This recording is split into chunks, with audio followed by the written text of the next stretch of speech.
Peace, family, peace. Good evening, blessings, and all that good stuff. How y'all doing out there? Welcome to another exciting episode of Living Proof with the Love Alchemist.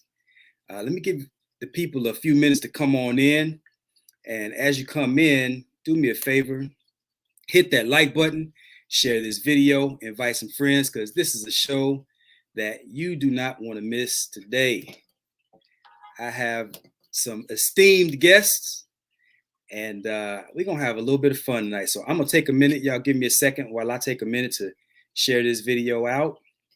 And we're going to get some people in the room. And y'all do the same. Do me a favor. Like I said, hit that like button and share this video as I do the same. Let me see. Let me share this.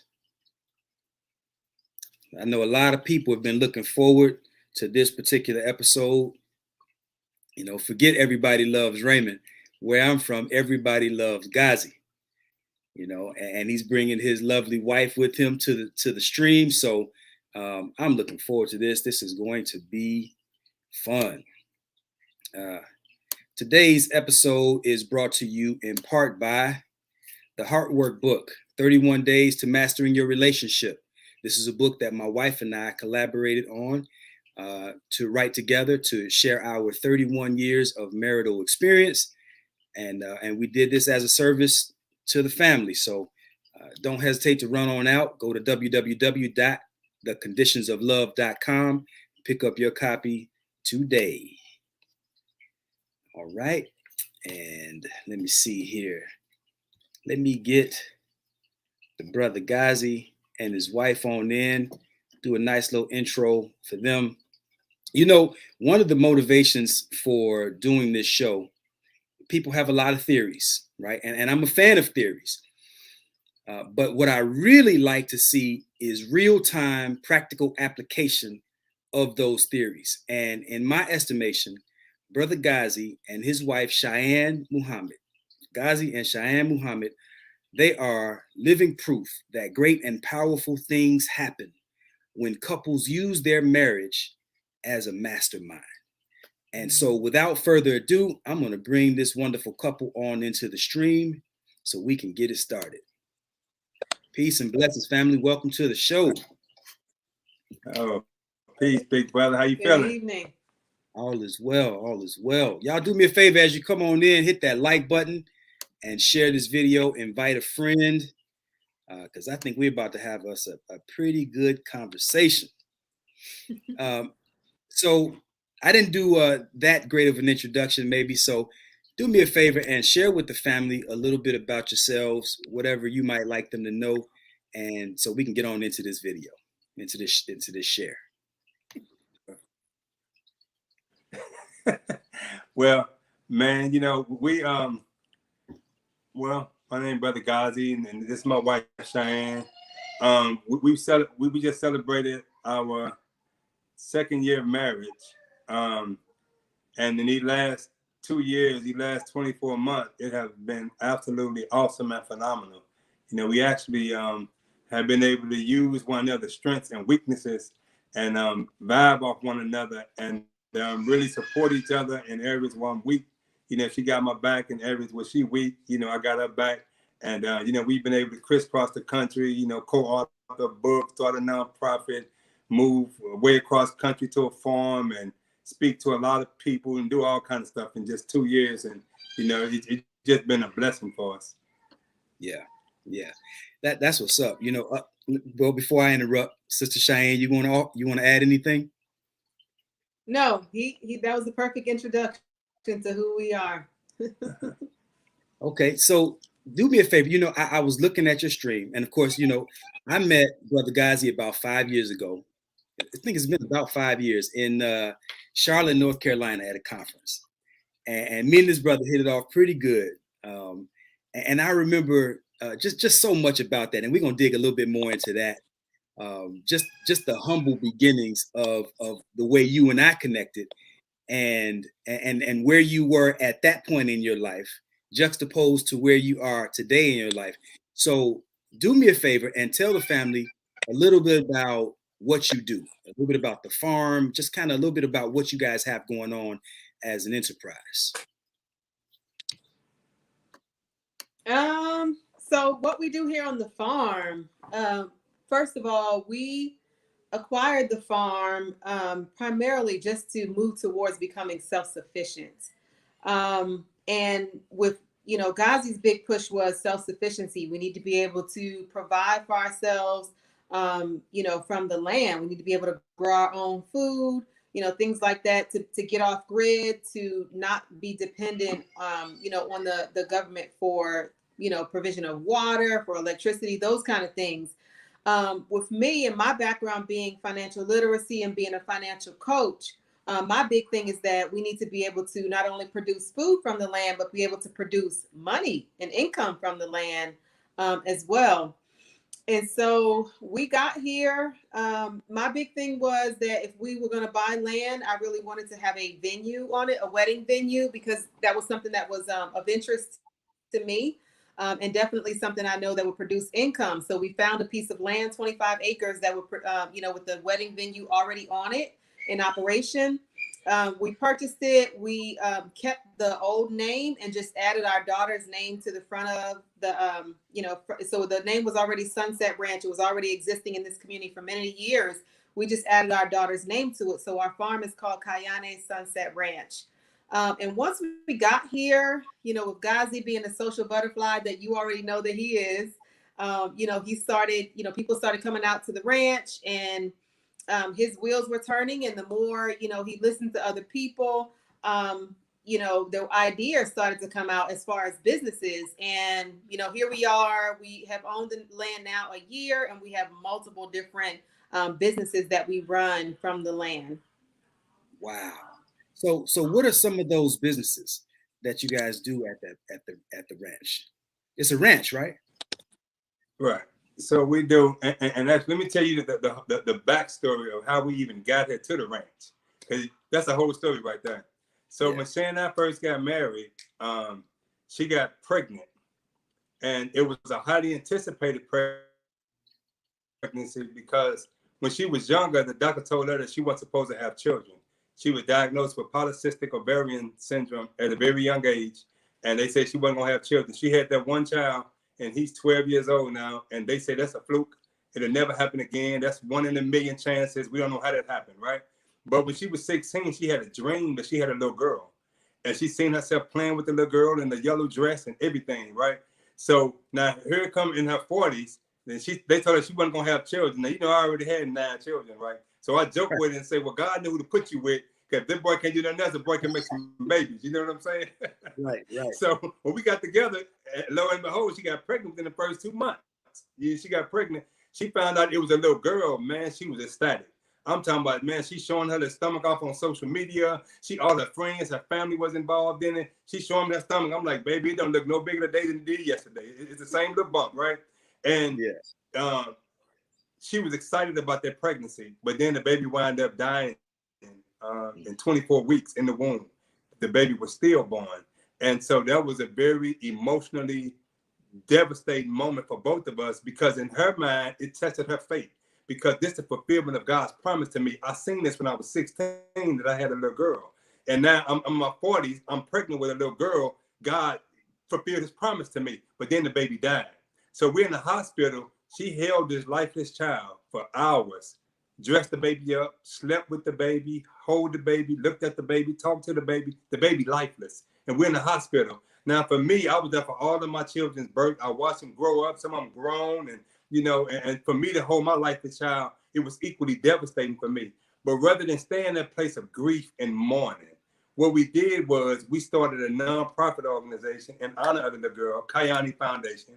We had a gala event in Phoenix, Arizona, where we had rented a building that looked like the Taj Mahal, very beautiful. We brought in speakers, we had food, and we honored 24 women who lost children through miscarriage and stillbirths. And we put crowns on these sisters' heads. We put their baby names in plaques. And one sister who spoke, she got pregnant 6 times.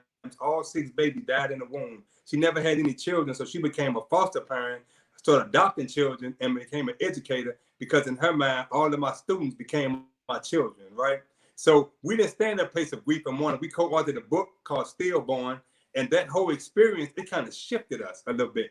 And we want to do something different in life now. So initially, we had an idea to sell a house that we were in Arizona and to buy an RV and travel the country for a year.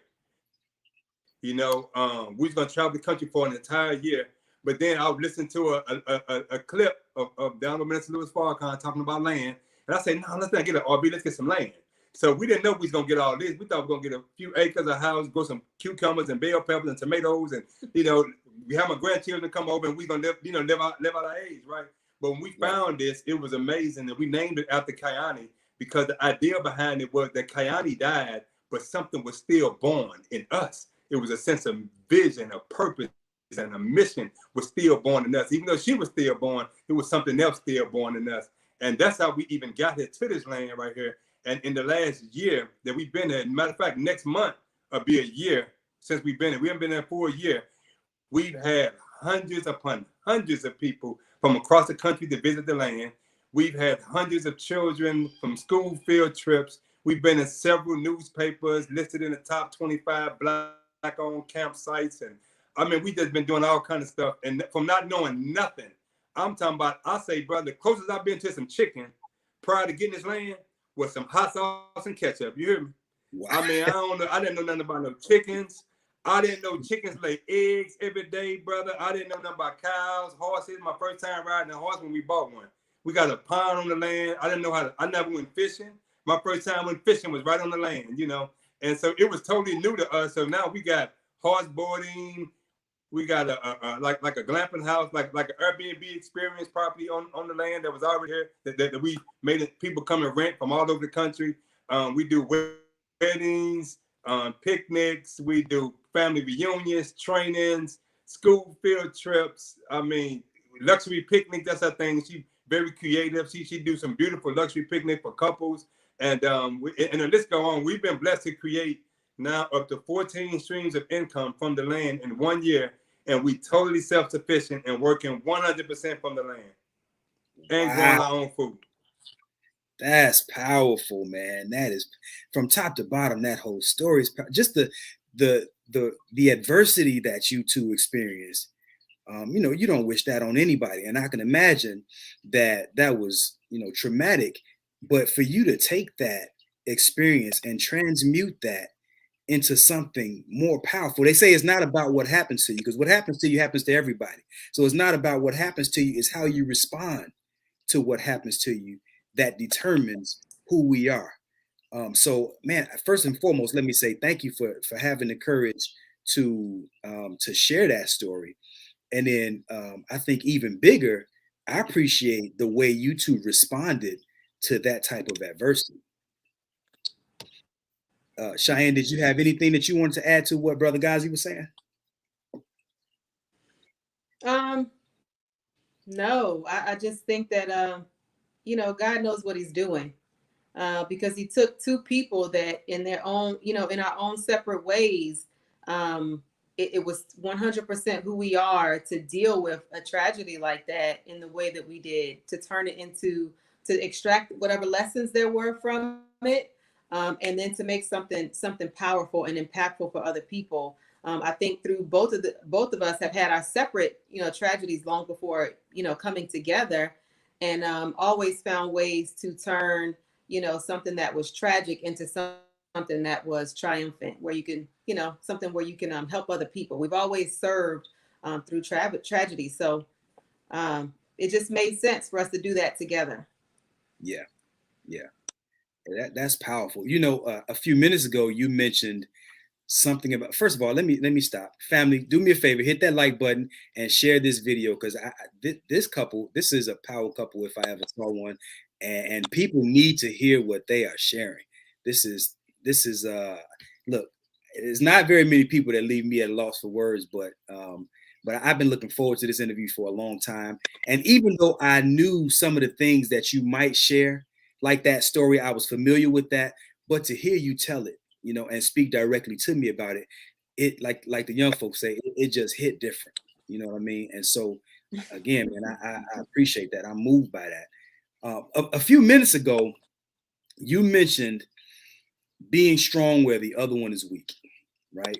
And how you complement each other. There's this, so of course, you know, I teach relationships. I'm helping couples all over the place.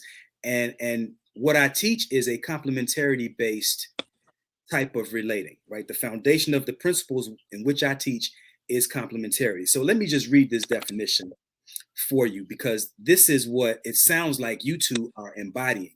So the definition of complementarity, for those who are unfamiliar, it's two differently qualified yet intimately interacting being, forces, or things diligently and continuously working toward a healthy, holistic balance. I'm going to read that one more time for the ones in the back. Two differently qualified yet intimately interacting beings, forces, or things diligently and continuously working toward a healthy, holistic balance. Now, you know as well as I do that no one here contains all knowledge, right? So there are some things that Brother Ghazi brings to the table, and there are some things that Sister Cheyenne brings to the table that the other one, it fills the void where one of us might lack. Do me a favor, Brother Ghazi, and explain to me, ladies first, because I heard enough from you for right now. I want to hear Sister Cheyenne talk, wax poetically on this. Sister Cheyenne, do me a favor and explain to me how Brother Ghazi's strengths complement your life. Oh man. I'll tell you that one of the most powerful things that we did for me was we did a DISC. I'm sure you're familiar with DISC, the DISC personality analysis that people usually do for corporate, right? So I'm DISC certified. And so one of the most impactful things I think we did was to do the DISC personality study. I had done them in the corporate environment before. So I kind of had an idea of what the results would be for me, but we did it together. And it was like a huge aha moment for me because I got to see how his personality is different than mine. And the DISC personality study that we did is a 30-page analysis, and I'm trained to break that down. And so we did that, and I got to see like how different we are, drastically different. Ghazi is the people person, as you already know, right? He's the people person. He can talk to, like, you can call Ghazi on the phone right now. He's gonna have a whole conversation with you.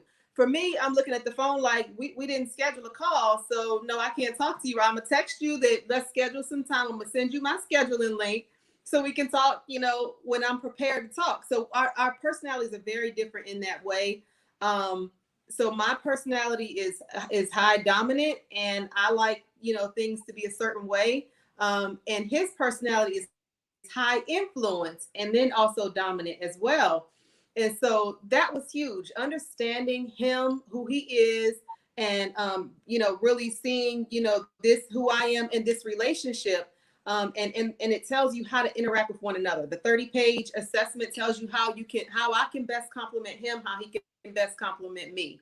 I probably needed it more than he is because he's high influence. He's a people person. He's going to find a way to connect with everybody. No, it doesn't matter where people come from on the planet. He's going to find a way to connect with them, and probably can sometimes speak their language, know something about the country they came from. He read a book about something about, you know, their culture or something like that. He finds a way to connect with people.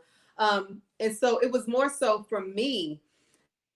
But so that's a big thing, because when you are in business together, you need to be able to network. I'm not the networker. That is completely him. So that is like a huge blessing for me.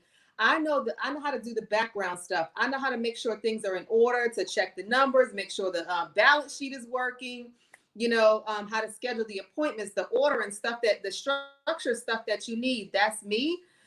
He is the total opposite. He's out there talking to the people. So he's bringing in the business, and I'm making it work. I'm making the numbers work. So it is a really, you know, a really powerful connection.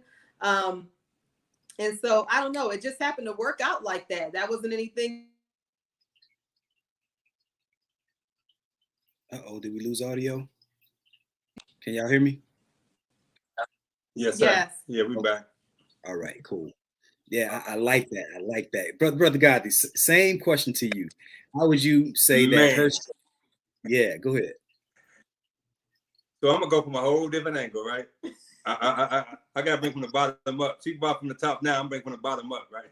So when I got married, we come from two different worlds, you know, two different worlds. Her family, military, generations of people in the army. She's been to the military, traveled the world, lived in other countries and all that. My family, generation of hood, gangsters and convicts, and you know, we come from two different worlds, right? And Yeah. so like she corporate and all proper and all that, and I'm straight country. I'm finna split some verbs and ain't no telling what I'm finna say, you know. And so we was so different when we first got married. It was like I remember people saying to her like, "You gonna marry?" Yeah, she put a post up one saying like, "I married a felon." So I fit every negative statistic that you can think. 7 felonies, been in the juvenile, drug centers, penitentiary, high school dropout, baby mamas, children, married multiple times, on welfare. I mean, you could that list go on and on, right? She come from a totally different world. So we came together. It was like, what you gonna do with somebody like that? From her. You know what I'm saying? But they don't know that all that stuff shaped me and made me into a different kind of human being, right? So, and together, what I learned in them streets, what I learned in penitentiary, what I learned from them pimps and them gangsters and them players, what they taught me, valuable lessons that I bring to the table. So now when she go from the corporate level, when we deal people on the business level, I'm reading them from the way we read people, like that's some mud in it. You hear me? I ain't been going no diss, nothing. It's another kind of diss. You know what I'm saying? I've been going like, now he on some BS. You know what I'm saying? Because I know how to read and tune in. And so with that, it kind of works like perfectly. But I remember, and it's so funny, when she and I was courting, her mother did a background check on me, right? her mother, her mother, you know, her mother and her auntie, they something else. They're like, hold on, let's Google this nigga over here, right? And then they say, hold on, you know, he got some felonies. You don't want to deal with this boy? You know, he got some felonies. He been in penitentiary. You know what I'm saying? And now her mama, that's my baby. I mean, she loved me. I love my mother-in-law. We like jam. But I remember she was like, hold on, flags. You know, hey, you sure you want to mess with somebody like this? But that the opposite plays good for us. You know, some people like, you know, some people want to get somebody just like them. Man, she ain't nothing like me. I ain't nothing like her. And that's able, and she able to refine me in certain areas where I need refinement. You know what I'm saying? I mean, she able to smooth me out a little bit in areas where I need to be smooth. I'm a little bit more patient and okay, I see. Because sometimes I can come out too, you know, and she be like, no, we don't do that in the corporate world. I'm like, yeah, well, I come from that's how we do it. You know, you don't play no games with us like that without our money. And she had to put it in a way that's diplomatic and polite and things like that. But when that don't work, then I come with the other stuff, and one of these gonna work. You know what I'm saying? You're gonna deal with Martin Luther King or Malcolm X. So you're gonna deal with somebody. Yeah. I love it. I love it. Hey man, you know, it's two things that I got from that, right? The complementarity piece, you know, how you two complement one another, and how necessary it is to have somebody who's strong where you're not necessarily so strong. And then the other part, you know, just listening to your story, and of course I knew this because I remember back when I met you in North Carolina.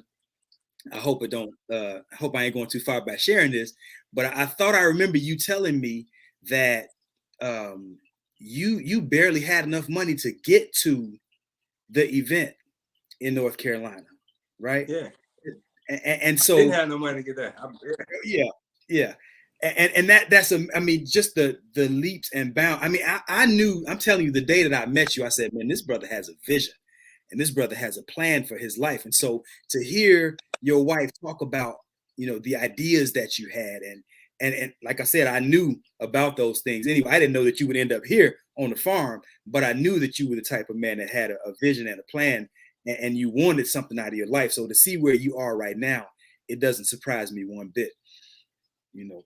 And it brings me to this question. You know, Napoleon Hill. Go ahead, sis. Oh, I was just gonna say that I remember in the beginning of our marriage, you know, in all, you know, desire, wanting it to be successful. I remember studying Miles Monroe, many sermons on marriage, and some for the men, some for the women, some for both. And I really got to understand, you know, what I'm as a woman, I should be seeking a man who has a vision. You know, exactly what you just explained, that Ghazi has vision. It doesn't matter how much money you have, you know, if you don't have vision, you know, you're going to be where you are with money, but where you are. And both he and I are both people who I don't feel my life is not full if I'm not operating in purpose. His life is not full if he's not operating in purpose. So when you come together with a man, as a woman, I'm gonna say, when you come together with a man that has a vision, it has no choice, and you know how to help him, you know how to support him, which I got to understand from Miles Monroe. My job was to help. He brings the vision. I'm to help him to see it through. You know, so I just felt like it was a powerful combination when I really got to understand my role in his life, and the power of having somebody with vision. It has nothing to do but to be powerful and impactful to other people. Yeah, that's powerful. That's powerful. You know, and you what you just shared plays right into the question that I was getting ready to ask. There's this book, Think and Grow Rich, by Napoleon Hill. You guys familiar with that? And in the book, he talks about the mastermind. And this is what brought me to you two. There are a lot of people who don't fully or who aren't even familiar with the concept of a mastermind. Like, most people think mastermind is for conferences and all these different business people, but they don't know that a mastermind, that concept, can actually be applied right in your very own marriage. So I'm just going to share with the family the definition of a mastermind. It is the harmonious coordination of knowledge and effort of two or more minds working together towards a definite end, to exert the power of God, the great storehouse of infinite intelligence, wherein is stored all there is, all there ever was, and all that ever can be. I gotta read that again because I know somebody didn't hear that, or maybe my tongue got a little thick. So I'm gonna read that one more time. The definition of a mastermind is the harmonious coordination of knowledge and effort of two or more minds working towards a definite end, to exert the power of God, the great storehouse of infinite intelligence, wherein is stored all there is, all that ever was, and all that can ever be. That is a mastermind. And people don't realize how important it is. So many people, I should say, don't realize how important it is to have a husband and wife on one accord. And when you guys talk about the way you work together, and where Ghazi, how you say, you know, if the diplomatic efforts on her part don't work, you bring the muscle. Or she might say, where I'm an introvert, he's an extrovert. But the plan and the mission is a shared one by two people working toward the same end. Speak to that a little bit for me.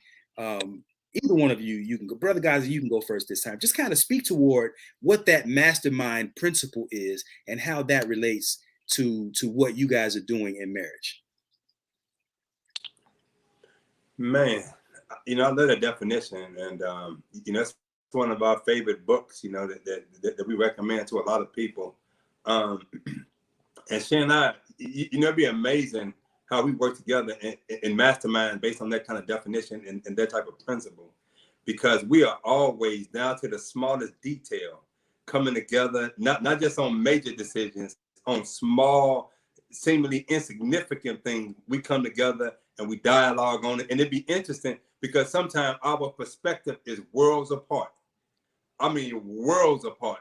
And to be able to find that middle ground when, you know, she up in Beverly Hills and I'm down in the Cabrini Green somewhere, you know, how do you bring that together and mesh them two perspectives, you know? And sometimes that's challenging.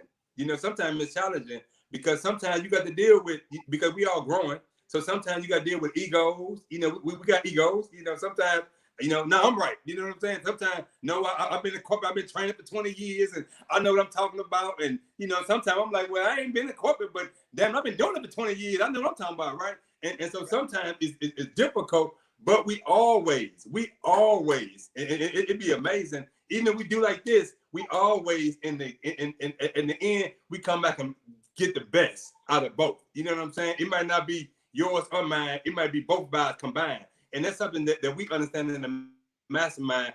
Our relationship is like water, right? We know that when you break down water, you got hydrogen, you got oxygen, right? Hydrogen, very flammable. It can blow up the H-bomb. Oxygen is not like that, right? These two different unique chemicals, but when you put them together, you get water, right? So our body hydrogen, she body oxygen, but together here we get water and we produce life everywhere we go, all around us, right? Even though I might be a little more flammable, she might be a little more calm and lift you up and raise your spirits up and all that. But you put it together, it's a whole nother chemical. It ain't hydrogen or oxygen no more. It's water. It's something totally different. And I think that's something that Shay and I really come to grips on, that it's not going to be your perspective or my perspective. It's going to be something totally new, because we're going to merge them together and create a chemical compound. It's going to be a whole new reality right there. Yeah, I like that. I like that. Anything to add, sis? What can I add to that? What can I add to that? You know, we did do, as we started to get on social media with different things that we were doing, people kept calling us a power couple. And, you know, we just us. We just are who we are, you know, and we kept looking at each other like, why do they keep saying this? Like, what does this mean? And eventually we got to see that whatever it was that we're doing, even before the farm, whatever it is that we're doing together, it's impactful for other people. So we actually had a couplepreneur mastermind, and this was for couples who are, you know, working together on a business. This was before the farm. And so we definitely understand the power of a mastermind. You know, he separately, now this one who's saying he's not corporate, he was actually a part of a mastermind with several people with, you know, 7- and 8-figure net worth. So I think that he's you know, he's talking that Cabrini Green stuff, but this person can go into any space, move in any space. It doesn't matter what their net worth looks like, and fit in. And so he got to see the inside of a mastermind and to actually be a part of a group. I wasn't there or a part of it, but got to see people rising in together, and actually was able to, you know, get some business out of that mastermind as well. But we came together and did that couplepreneur mastermind, and saw that while we don't have the 30 years of marriage, you know, or 20 years, or even 5 years of marriage that some people have, what we know how to do very, very well is make money together. We know how to make money. We are working on building an empire together that is affecting, you know, our children and affecting other people. So we definitely understand the power of a mastermind. Yeah, man, that is so powerful. Yeah, you said, and she sat there and said, what can I add to that? And then she wouldn't add at all that, right? You know, you guys inspire me. I think as you two are sitting here talking, I think what I'm going to do is put together a couples mastermind course, because, you know, so many of us are unaware of what's available to us as couples. You know, people don't really understand just what the marriage is. A tool. I mean, yeah, you get all the good feelings and all of that good stuff, but at its core, it's a tool, and it's supposed to elevate your life. It's supposed to be used in order to make your life better. And then we're supposed to strategize on just what that looks like, how we're supposed to bring that to fruition. So I think if y'all will have me, I think I would like to do something like that at your ranch. I think that would be pretty powerful. What you think about that? Oh yeah. Absolutely. Mm-hmm. Absolutely. And man, you know, I'm gonna tell you, you know, just to veggie of what Cheyenne was just saying. You know, I remember other couple was asking us like to mentor them, and again, I mean, so we couldn't mentor you on the longevity of a relationship, but no matter if you're together 1 year or 1,000 years, we can show you how to create something new from that relationship. So some people be together 30 years and ain't produced nothing. They just been together 30 years. You know what I'm saying? They still working. It's in the rat race and they did nothing. I mean, here we got 30 days. We was already making it happen. You know, like our personality was so different. We came and got 30. I mean, we was already waiting for the farm. We had expanded a real estate company. We had took a credit company to way over 6 figures. And I mean, just together, just with our personalities and doing it. I mean, we were crisscrossing the country speaking and doing all kind of stuff way before that. And it was showed us that if you come together and you really compliment one another, no matter what background you come from, how can you produce? Because the purpose of a marriage is to produce something, either children, produce something different, produce something new that when you die, you leave a tangible legacy behind. You know, money, relationship, institutions, ideas, concepts, books, material things, intellectual properties, children, grandchildren, something. You got to produce something behind. And there's so many people that are coming together and they're really unproductive in their relationship. They just been together a long time. And I'm a joke with this. When I went through my last divorce, right, it was a group of brothers. You know, we all got together. You know how the brothers try to encourage one another and things like that, you know. And one brother gave me an example. He called himself encouraging me, but boy, Lord have mercy, it wasn't no encouragement. But he said this to me. He said, brother, you know, it was a lot of us, we went out and they were trying to encourage me to like, stick in there, brother, you know, don't get a divorce, right? And the brother said, brother, my mother and father been married for 48 years and they've been on the brink of divorce 4 or 5 times, but they stuck in there, brother. They didn't give up, brother. They hung in there. And I looked at him, right? And because I know his parents, right? I looked at him and my response like laid him out. It floored him. I say, brother, with all due respect, what you saying? I don't want to be a damn thing like your mother and father. Your mother and father miserable, brother. Your daddy stressed out, brother. They live in a 1-bedroom place. They on a fixed income. They health is bad. They ain't produce nothing. They always arguing, always fighting. I say, man, you tell me I got 45 years of my life to live like that? Damn, I'm getting divorced today. You know what I'm saying? I don't want to be like that no 45 years, man. You know what I'm saying? Don't tell me no 45 years. That's going to be my life, man. Boy, look at here. No, sir, brother. And I say, that ain't no good example for me, man. I say, so it let me see some people together for 20, 30 decades, but they miserable. They, man, I'm talking about this, man, this dude stressed out, man. She's stressed out. He's stressed out. They don't know how to get along with each other. They always fighting. They always arguing. And I mean, man, look, I'm 50 years and I'm going to be like that, bro. I want to smile, man, hell, and have fun and be like, what's up, boo thing? And come in and be like, that's my thing. You know, I'm a queen right there. I want to have some fun with this thing. You hear me? Yes, sir. Yes, sir. And that's what it's about, man. Look, like me and my wife have been married. This past December, just made 31 years, right? 33 years total. And I'm telling you, we are closer now. Thank you, man. Appreciate it. We're closer now than we were on the day we got married. And people look at us like, man, a lot of people think we're newlyweds because of the way, you know, we just got a playful vibe, lighthearted vibe, but we still handle business. Like, that's what marriage is supposed to be, you know, and there's so many people who aren't able to realize that. Simply, I think more than anything else, I think we don't have a high level of cooperation, a high level of conflict resolution, problem solving skills. There's some basic tenets that are part of marriage that I think a lot of people go into marriage without a firm grasp of that. And I think as much as anything else, to what you guys have accomplished, people enter marriage without definite plans for what it looks like to maintain harmony in that relationship. And you two, in such a very short time, I mean, you guys have done a masterful job of bringing that to fruition. So with that, I kind of want to segue into a little bit more into the marriage side of things in a lighthearted kind of way. I want to ask, now this is a little bit heavy actually, but how does working together not overwhelm the relationship? Like, I know a lot of people, they would look at it and be like, man, I need my 8 hours apart from my wife, or I couldn't be with my husband for 8, 10, 12 hours a day. How does you two working together, how does that not overwhelm the relationship? What impact does that have on the overall relationship, working together so much?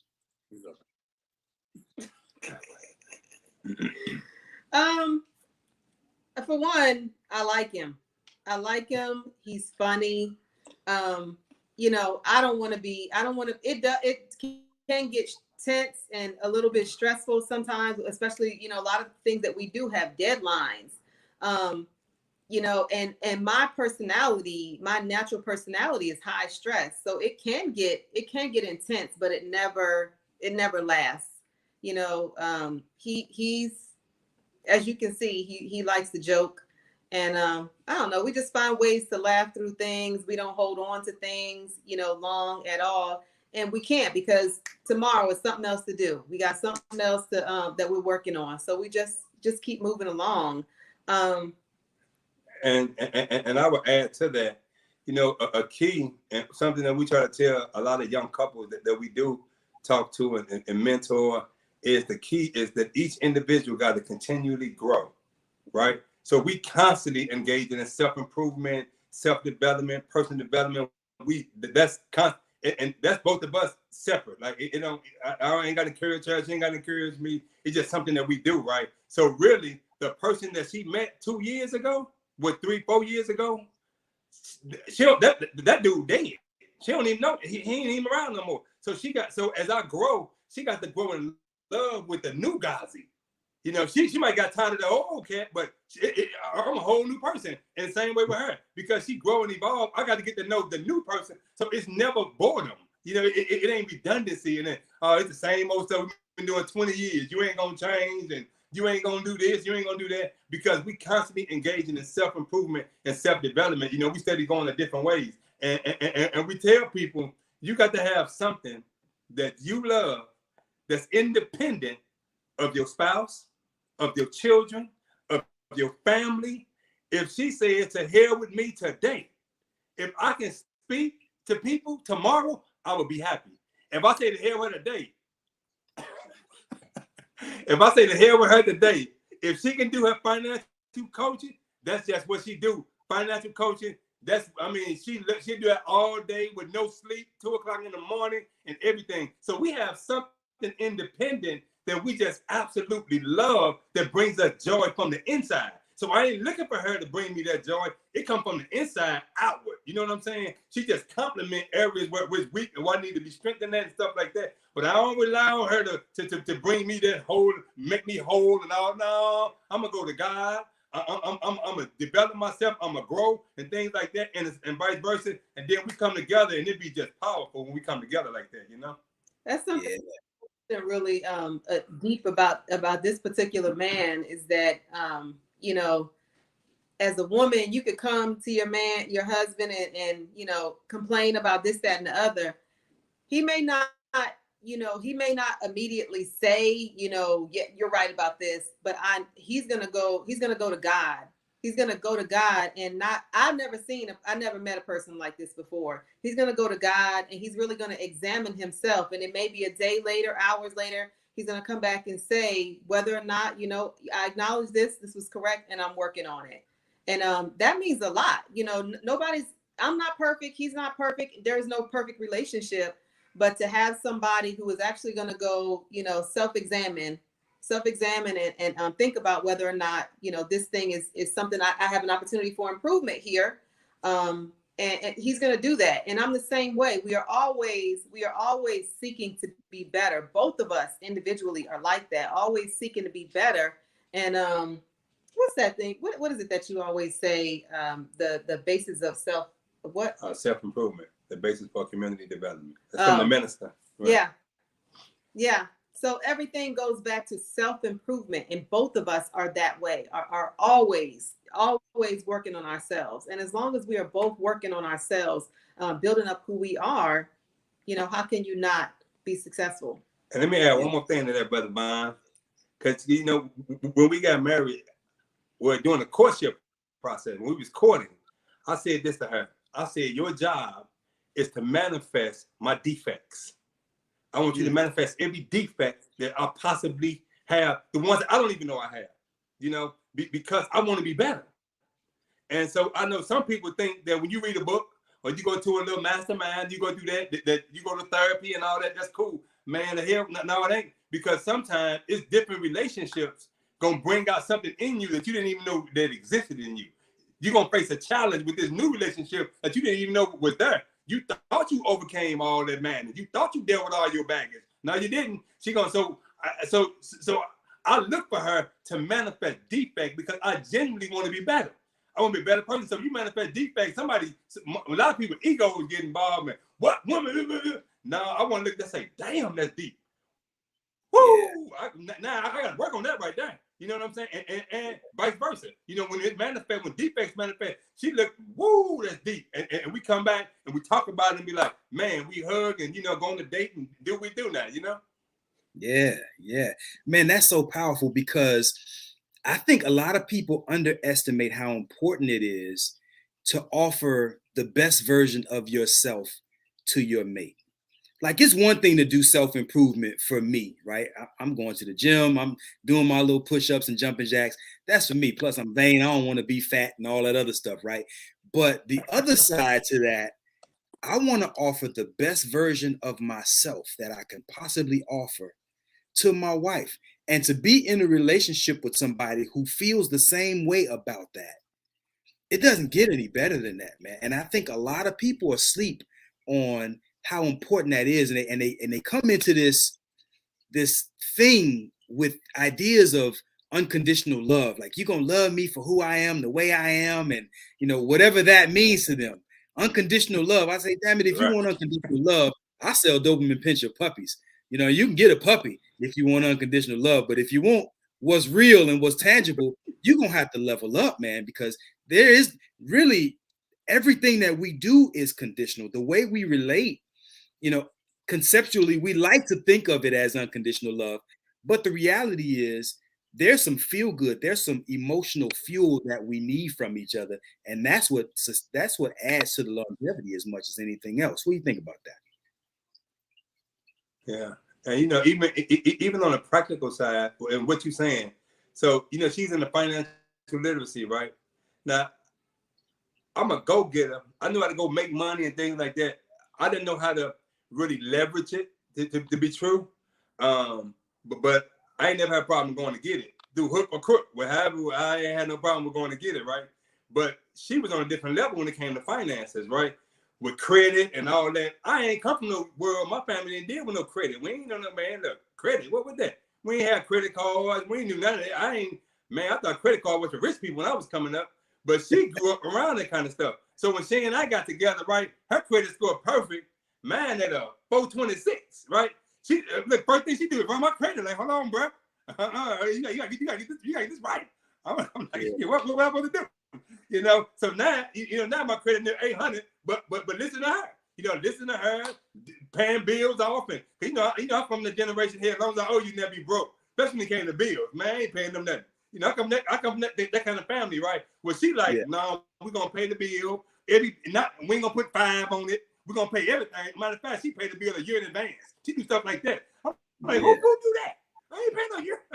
We're gonna do a whole different world. But she leveled me up when it came to that because to make me more responsible, make my word bond, no matter who it is. You know, because sometimes we be like, I ain't paying the government nothing. I ain't paying white folks. Sometimes we say stuff like that, right? But she like, no, we gonna pay everything. We owe every dime, and then we're gonna do what we gotta do with what's left. I didn't come up like that, right? But now I remember, man, she ran my credit. I'm like, damn, who run your credit? Who run your credit report? I mean, goddamn. My mama did a background check on me. She run my credit report. I mean, I ain't got no weird, brother. Yeah. I like it. She sounds a lot like my wife. Go ahead. I didn't hear you. Go ahead. No, I was just gonna say that he was willing. That's huge. You know what I mean? I talk to women all the time who they're in a relationship, and some of them have been married very long, and they realize where they are financially, and the man is not willing to change, or they don't want you in their business when it comes to what they're doing with their money and things like that. And so I see that stuff all the time, and it makes me appreciate how willing he was, to say, this is not an area I'm knowledgeable about, but I'm willing and I'm open to let you, help me with this area. So, that was huge for me that he was even that open, that he was willing. It's something that we know that money is one of the biggest causes of divorce, if not the biggest one. But he was completely open to let me, help pull him along in that way. So beautiful. You two sound like a storybook couple, a love song, right? And I think it's funny because people think that that's just Hollywood stuff, TV romance stuff. They don't realize that the stuff that you hear in these love songs, as fantastic as it sounds, it's actually attainable. But there's a couple things that are required. A very high level of transparency is one of those things. And as you alluded to, there are a lot of people who aren't willing to let you in to the deepest and the ugliest parts of who they might, who they are. And sometimes that's a 426 credit score, right? And then the other part is a level of vulnerability. There are a lot of us who don't want to expose our softer selves, our underbelly, if you will, right? But that type of exposure, giving the other person the power to hurt you, but trusting that they won't, right? Most of us there are a lot of people who are never able to get to that. So I got a question for you. You talked about, I see some of your pictures on your page, and I see the children there, and your children are watching, right? What impact do you think working together has on your children as they watch you, as they watch you relate, as they watch you work together, as they watch you problem solve and resolve conflict and different things like that? What impact do you think this is having on your children? Well, I would speak because I got a whole lot of children that's watching. I got a tribe that's watching, right? Yeah. And they all just love Cheyenne, and some of them more entrepreneurial inclined than others. Some of them got to find their way. And but I do know, like one of my sons was here recently. He and his girlfriend. He's 21, 22. And they came and stayed on the farm a couple of days with us. And, we was able to talk to them about money and finances, and, and they watch, they watch because, so my children, when I came home from prison, I was in high school when I got locked up, and I got out when I was 24 years old. And when I came home, I had a baby every year for the first 4 years. And they about 2 different women. But I wound up getting custody of all 4 of them children. And they stayed with me till they got grown, And I got them when the boy that came the other day, he was in Pam. He was 10 months when I had full custody of him. And so they watched me through relationship, through marriages and divorce. And they've been with me the whole nine. And they just watching, they watching. And now, now they, I remember my daughter, one of my daughters, she and I was riding. And this my daughter from my ex-wife. She looked at me and she said, "Dad, are you happy?" I say, "Yes, ma'am, I am." She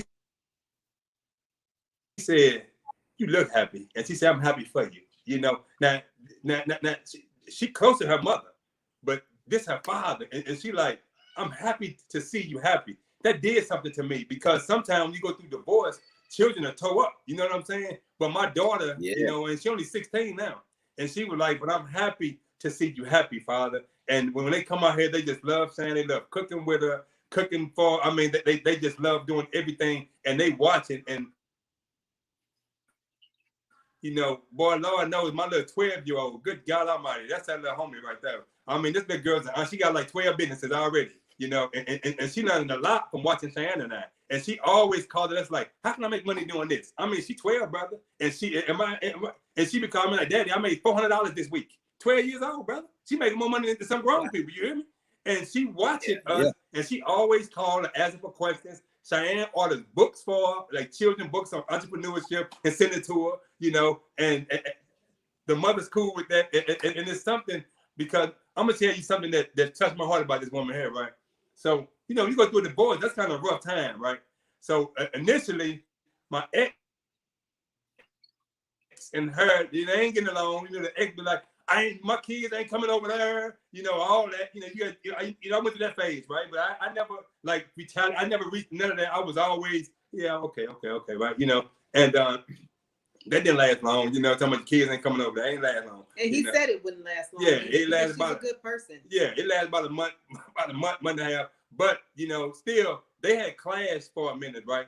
But on Father's Day of last year, you know, I'm out here working on the farm. I'm dealing with chickens and cows and donkeys and horses and picking up poop and all kind of stuff, right? She come to me talking about, we got to pick her sister up from the airport. I say, what? I say, man, tell your sister to catch an Uber. I got a lot of work to do here. Tell her to catch a lift. We just pay for the lift, right? She talking about, nah, well, my sister got the baby and Uber ain't got no car seat and all that. I'm heated, man. I got all this work to do on the farm. We go to the airport. We're in the airport. We at she at the wrong gate. I say, call. Is your sister retarded? Can you call your sister and ask her what gate she at so we can get back to the farm? I got work to do, right? Now, unbeknownst to me, I didn't know that her and my ex-wife had got together and conspired to fly all of my children out here for Father's Day. So she flew out 5 of my children and 1 of my grandchildren. So I'm sitting there looking, and I see a girl come out the plane with a mask on. I say, damn, look like Serenity. I got my little bald-head granddaughter. I say, they're like Survivor. I said, what? Now I see my son come out, my other daughter. I said, what the hell, man? I was totally amazed. And she on the phone like, talk all that stuff now. You know, on our way to the airport, man, she started an argument because she know when we get in the argument, I shut down. I ain't even gonna argue with you. I'm gonna just shut up. I ain't gonna even say nothing to you, right? But she didn't want me probing on why she just popped up on us and all of a sudden we gotta go to the airport to get her. She wanted me to shut down. She just laughing on the inside. And yeah, she using her brain, right? Now, I joke with people. I say, normally, when your ex-wife and your wife conspire on the brother, you wind up either in the poorhouse or in the graveyard somewhere. You hear what I'm saying? But this here, man, she flew out all the children, and they worked together to do that. And that just did something for me, showing me the caliber of women she is, and my ex-wife. You know, they work together. Like, and she called me and said, Happy Father's Day. She said, when you surprised? I'm like, man, I was shocked. I was blown away. And that's just something that, you know, we just do. And I just love women for that kind of stuff. For the love of the children. Because the question was about the impact of the children. And it was all about, we were able to work together for the love of the children and you know, for the children to get time to spend with him. And when the children are on the plane, she texts me, his ex-wife texted me and said, Cheyenne, my whole heart is on that plane. My whole heart is on that plane. And boy, Lord, I was crying. I was crying because I totally understood that, you know, what it took for her to allow her babies to get on that plane. And some of them had never flown before, right? No. Yeah. Some of them had never flown before. And to let them go without her, you know, that was a big step. And so that was huge. And I think that the biggest thing is that the children got to witness that. They got to see, you know, and these children grew up in the house with him and her, you know, and so they, 14 years? Yeah. 14 years. So they all they knew was him and her. So, but for them to see all 3 of us working together in that way, I just think, you know, it's that in itself is powerful. My son's father, you know, it was him taking my son and, you know, drop him off for his time to visit with his dad. And, you know, he's able to see. So I think for children, I think that for them to see that example of adults working together, you know, this becomes their normal. They don't know that people be fighting and stuff like that. They don't know. This is their normal because there's tons of situations where this is not the case. So I think they get to see love. They get to see what love really looks like. And is it always perfect or is it always pretty? No. But they see love, you know, I think is the biggest example. And they get to see the business side too. But the little ones don't get that business stuff that much. Right. Man, that's powerful. That is powerful. It's so many couples that are not able to overcome that type of I guess I can call it a rift, for lack of a better word, that might exist between the women or the exes, you know, the men too, you know, and I don't want him telling my son what to do, or, you know, like you said, she didn't want the children around you. And I think that is so powerful. T. Renee says, that's great, or that's growth. Big ups to the women working together. We can work together. I'm so glad you guys told that story because more people need to see and hear what that type of cooperative effort looks like. And you as I'm listening to these stories, it just kind of again, I go back to the love songs and how Hollywood portrays what relationships should look like. And I think people get caught up in thinking that that's just Hollywood. But it makes me want to ask, what is y'all's favorite song? What is your every couple has a jam, right? Every couple has it. Oh, that's our cut. You know, what's y'all's song? I know you got one. Best part. By her. Her. Can I wonder if I and you know, I'm gonna add because we come from two different worlds, right? Yeah. So she like that song together.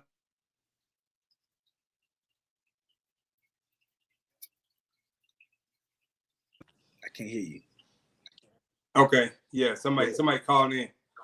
Okay, and so that song together is definitely our favorite song. But we have so different. I mean, we come because you know she traveled the world, listen all that, you know, classical. I'm like straight, man, give me some Teddy P, man, and some Tupac, and I'm laid back, man, and you know she like the class. She be saying something. I'm like, who are they? I ain't never heard these people. She be talking about, right? But I like just that normal stuff. But that song there is definitely something that we used to play all the time, and it's just a beautiful song, and it definitely kind of sums up, you know, our perspective of one another, you know.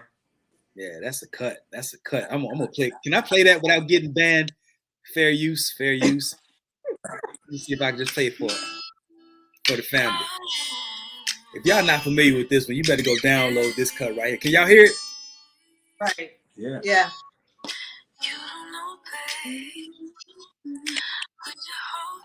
Y'all don't sing, do you? Can y'all put a little bar together? Do y'all sing? You do. I can't sing. Oh. No. All right, I'll turn it off. Fair use, fair use. Somewhere, huh? Yeah, I do not own the rights to this music, so y'all don't block my channel for that. I just wanted to. That's a dope song. That's one of our favorites too. But look, it's been an hour already. I think I already kept y'all a little longer than I was supposed to.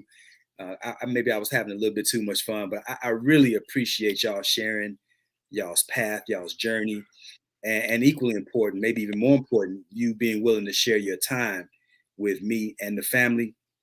Any closing thoughts that you might have, anything you want to share with the family, let them know how they can get in contact with you, how they can benefit from the services that you guys offer. Go ahead, take it away. Yes, we can, you know, we can be, if you're in the Atlanta area for one, you know, definitely, you know, check out our website. It's sunsetranch.farm, FARM. So that's sunsetranch.farm.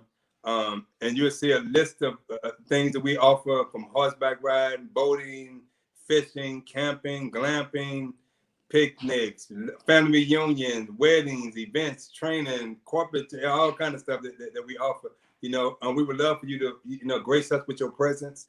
You know, we would love to serve you and be able to impact, you know, you and your family's life. So if you're ever in the Atlanta area, we just 30 miles west of Atlanta, Georgia, downtown Atlanta, Georgia.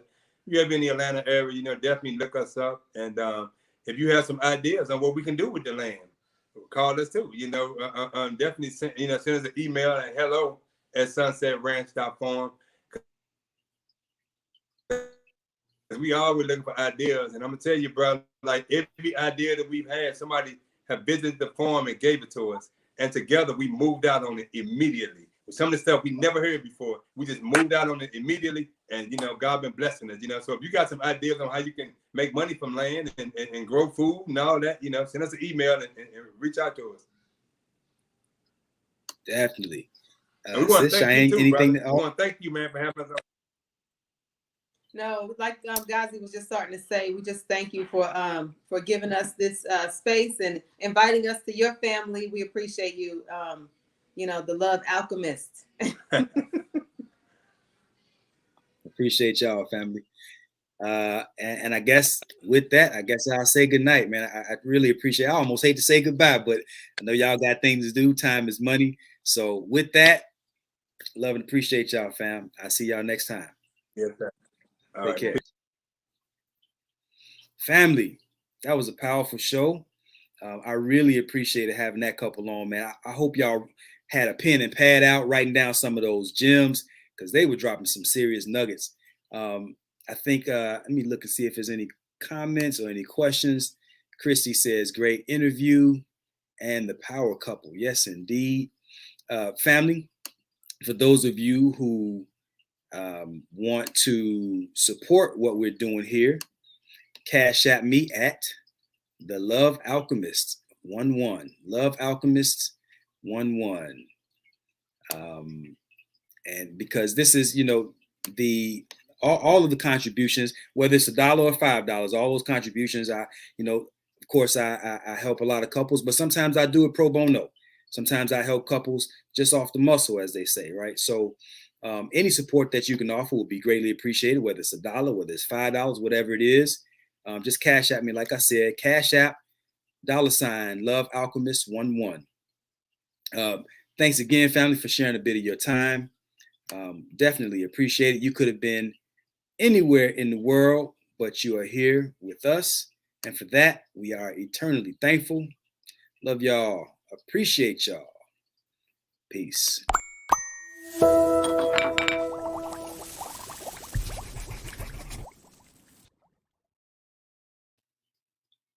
That's it.